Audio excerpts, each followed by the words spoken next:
It's axiomatic that if we didn't define ourselves for ourselves, we will be defined by others for their use and to our detriment.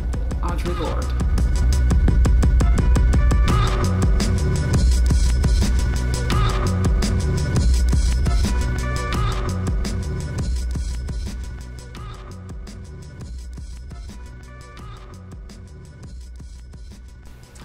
I find this project interesting because it's an opportunity for all Black women to represent themselves. There are representations of us in the media that aren't all positive, or only certain sects of Black women get the opportunity to represent themselves.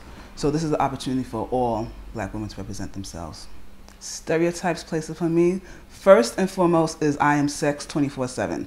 That's like the biggest stereotype that it's always placed upon me, just because of my work and my art and my interests, and also because I'm very open about things. They assume I'm open to everyone, which isn't the case. Another stereotype is because of my cultural background, Nigeria and Jamaica. So there's this automatic assumption that I smoke weed, that I'm very hot and fiery, and I want to be in the kitchen pregnant. The stereotypes placed upon me affect my everyday. In my initial meetings with people, there is an assumption of where our relationship is going to go, whether it be business or personal or, you know, I guess love relationships. It's just the expectations that are placed upon me. That's the biggest effect when they find out what I do. There's this, I get both. I either get people who get too close too fast, or they try to, or people who are, I guess, turned off or scared and they put up a wall and then I can't get close enough to them. So I think that's the biggest effect of day to day. I think with my erotic art and photography that I do, and being a Black woman, I think it's a plus because, like I said, I get to show another side to it, but then it feeds into the stereotype of the hypersexualized Black woman. So, like I said, this is double-edged sword. But I'm going to continue doing it because I do get a lot of private messages from people who appreciate the work that I do, and they're happy that finally a Black woman is doing it. I'm starting to be labeled as a Black feminist, which I never even considered myself as before, but I guess I am, and I'll take it. So I think that's the effect that my art is having. It's, like I said, opening everyone's eyes that this is a world that exists. I label myself as creative. I'm definitely intelligent, very honest, very open-minded. I'm also objective. I can be very stubborn. Other labels. I'm very intuitive.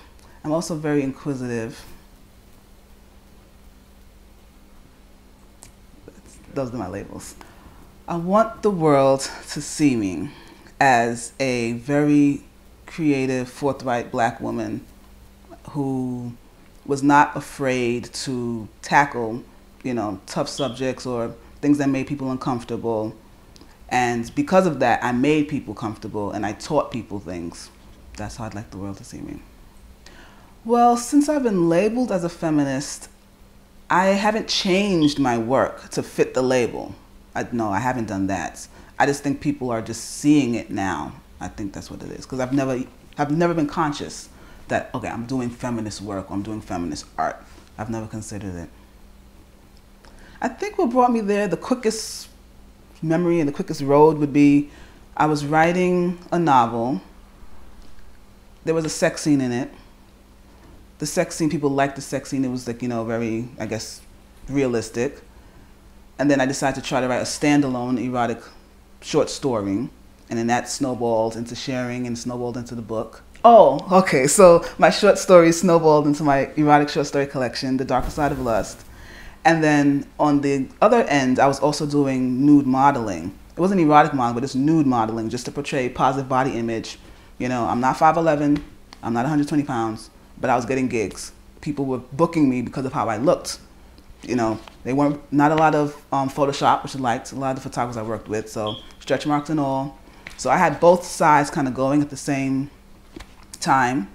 And then now, as a photographer, on the flip side of the camera, I'm using that to also promote positive body image. People who pose for me, they kind of see themselves differently now, like, oh, yeah, I do look good. I'm like, See, I told you. And if some of the shoots happen to become erotic, that's just because of the comfort level I tend to develop with some of the models I work with. So I think that's how it kind of went. And just my love and interest in the body, the human body, health, fitness, nutrition, it just all kind of meld together. Hi, my name is Ijama D. Ihanacha. I'm a fine art photographer and creator of the reImagining. Thank you so much for taking a moment to understand why this project is so important to us. Please help us make this historic project possible. 100% of your donation will go towards the creation of this exhibit. Visit us at idistudios.com for more information on how you can help the reImagining.